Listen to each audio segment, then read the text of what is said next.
রীতের কথা শুনে চমকে গেল বিদ্যা। সম্পূর্ণ জানতে হলে দেখতে থাকো। গল্পে শুরুতেই দেখা যায় বিয়ে শপিং করতে যাবে বলে রীত চলে এসেছে। এরপর বিদ্যা বলে, নিন এবারে চলুন।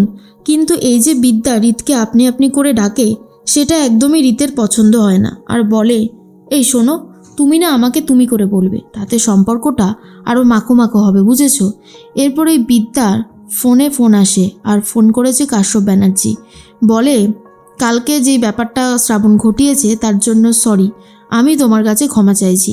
তুমি শুধু দায়িত্ব করে আমার মেয়ের বিয়েটা রাজরীতের সাথে দিয়ে দাও, বাকি সব কিছু সামলে নেওয়ার দায়িত্ব আমার। বুঝতে পারলে তো আমি ঠিক কী কথা বললাম? প্রফেসর বিবি বলে, হ্যাঁ, খুব ভালোভাবেই বুঝতে পেরেছি। চিন্তা করো না, তুমি যেমনটা চাইছো ঠিক তেমনটাই হবে, শুধুমাত্র সময়ের অপেক্ষা। এর মাঝখানে বিদ্যা সমস্ত শপিং করে নিয়ে চলে এসেছে ফাগুনের কাছে। বাড়িতে ঢোকার সময় তার একটা কথা খুবই মনে হচ্ছিল। বিয়ের সময় কাশ্যপ ব্যানার্জি বিদ্যাকে যা না তাই বলে আগেরবার অপমান করেছিল, বলেছিল তুমি আমার কাছে মৃত, আর এই বাড়িতে তুমি কখনোই আসবে না। তাই ভেতরে ঢুকতে গিয়ে বিদ্যা একটু দাঁড়িয়ে পড়ে। তারপরে যথারীতি ভেতরে ঢোকে আর বলে, ফাগুন দেখ, আমি তোর জন্য সমস্ত কেনাকাটা করে নিয়ে এসেছি। এই শাড়িটা পরে দেখ তো, তোকে কত সুন্দর লাগছে, চোখ সরানো যাচ্ছে না তোর দিক থেকে একদমই। তখনই ফাগুন বলে, এবারে আমার বিয়েটা ঠিকঠাকভাবে হবে তোরে? আর কোনো ঝামেলা হবে না তো? বল না প্লিজ, চুপ করে থাকিস না। ফাগুনের কথা শুনে বিদ্যা উত্তর দেয়, কোনো কিছু অসুবিধা হবে না। এবারে তোর ডিল হয়ে গেছে, তোর বিয়েটা আমি দেব রাজরীতের সাথে, আর ওইদিকে স্টুডেন্টদের হোস্টেলটা বেঁচে যাবে। কথাটা শোনার পরেই পিহু বলে, কেন করছো এরকমটা বিদ্যা? এখনও বিয়েতে যে ক্যামেরাম্যানরা উপস্থিত ছিল তাদের ক্যামেরায় দেখা যাবে রীত তোমার স্মৃতিতে সিঁদুর পরিয়ে দিয়েছিল।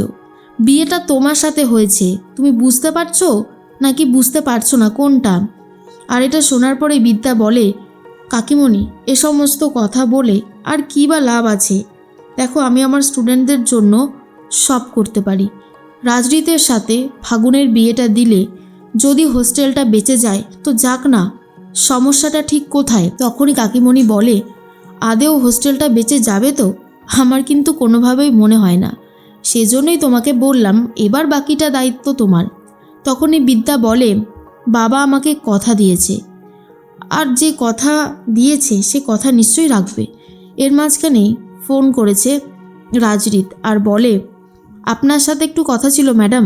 বিদ্যা বলে, বলুন রাজরীত, কী কথা আছে? শোনার পরেই চমকে যায় তোরসা আর ফাগুন। তখনই রাজরীত বলে, তুমি গায়ে হলুদের সময় থাকবে তো? বিয়ের যত নিয়মকানুন আছে আমার বাড়িতে তুমি আসবে তো? দেখো, তুমি না আসলে কিন্তু আমি কোনো নিয়মকানুনই পালন করব না, হ্যাঁ, তোমাকে আমি আগে থেকেই বলে দিচ্ছি। তখন বিদ্যা বলে, এটা তো কথা ছিল না, এখন যদি আপনি এ সমস্ত কথা বলেন তাহলে তো খুব অন্যায় হচ্ছে। তখন রাজরীত বলছে, কেন অন্যায়ের কি আছে? আমি তো কোনো কিছু ভুল কিছু চাইনি, আপনি এই বিয়েটা দায়িত্ব সহকারে দিতে চাইছেন, তো বিয়ের নিয়মকানুনটা তো আপনাকেই করতে হবে, তাই না ম্যাডাম? পিহু ফোনটা নিয়ে নেয় আর বলে, দেখি।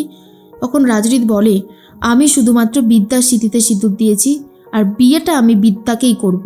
আমি এটুকুও জানি, আমার সেই কনফিডেন্স আছে, বিদ্যা ফাগুনের সাথে আমার বিয়েটা দিতে পারবে না। শেষ মুহূর্তে হলেও বিদ্যার ঠিক এই বিয়েটা আটকাবে। আমার বিদ্যাকে চেনা হয়ে গেছে, ও ঠিক কেমন মানুষ সেটা জানতে আমার আর বাকি নেই। তখনই তোরসা বলে, কি বলছো? কেলো চুপ করে আছিস কেন?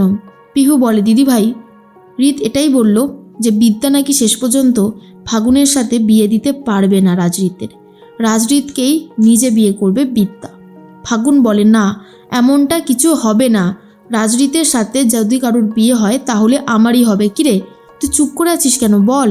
বিদ্যা তখন বলে, হ্যাঁ তো আমি এখনও বলছি সেই কথাটা, আমি এখনও বলছি যে রাজরীতের সাথে ফাগুনের বিয়ে হবে, অন্য কারোর নয়। এরপরেই ফাগুন ভাবে, আর ঠকে যাব না তো, অলরেডি বিয়ের মণ্ডপে একবার প্রতারিত হয়েছি। এর মাঝখানেই ফোন করেছে রায়া আর বিদ্যাকে বলে, ম্যাডাম শুনলাম নাকি আপনি রাজরীতের সাথে আপনার বোনের বিয়ে দিচ্ছেন। কেন করছেন ম্যাডাম এমনটা? আপনি যে ডিলটা করেছেন সেটা সম্পূর্ণ মিথ্যে ডিল। একদিকে হোস্টেলও হবে, হোস্টেল ভেঙে দিয়ে একাডেমি হবে, আর একদিকে আপনার বোনের সাথে রাজরীতের বিয়েটাও হয়ে যাবে। আপনি দুদিকই হারাবেন ম্যাডাম, আপনি এই ডিলটা করবেন না। তখন বিদ্যা বলে, কি বলছোটা কি তুমি?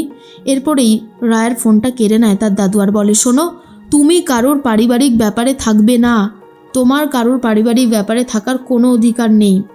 রায়া তখন বলে, দাদু আমি শুধু চাইছি আমাদের ম্যাডাম যেন ভালো থাকে আর আমাদের হোস্টেলটা যেন ভেঙে না দেয়, এটুকুই আমার চাওয়া পাওয়া, আর তো কিছু চাই না। তখনই দাদু বলে, তুমি যেটা চাইছো সবসময় যে সেটাই হবে তেমনটা না। সমাজে অপরাধ ভরে গেছে, অপরাধীরা সমাজটাকে নষ্ট করে দিতে চাইছে, আর সেটার থেকে প্রফেসর বিবি সব কিছু বাঁচাতে চাইছে। প্রফেসর বিবি সব কিছুই করতে পারবে, কারণ তার মধ্যে যে জেদ আমি দেখেছি, যে সাহস আমি দেখেছি, সেটা আর কারোর চোখে দেখিনি।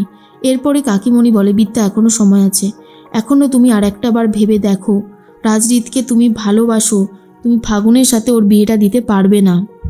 বিদ্যা বলে, স্টুডেন্টদের জন্য আমি সব কিছু করতে পারি, স্টুডেন্টরা যদি ভালো থাকে তো আমি ভালো থাকবো, তাই এটুকু রিস্ক আমাকে নিতেই হবে কাকিমণি, আর কিছু করার নেই। এরপরে ফাগুন বুঝতে পেরে যায়, সত্যি তো রাজরিত যদি আবারও বেইমানি করে তখন কি হবে, কিন্তু বিদ্যা বলে দেয় এইবার আর রাজরিত বেইমানি করবে না, এইবার ফাগুনকেই বিয়ে করবে।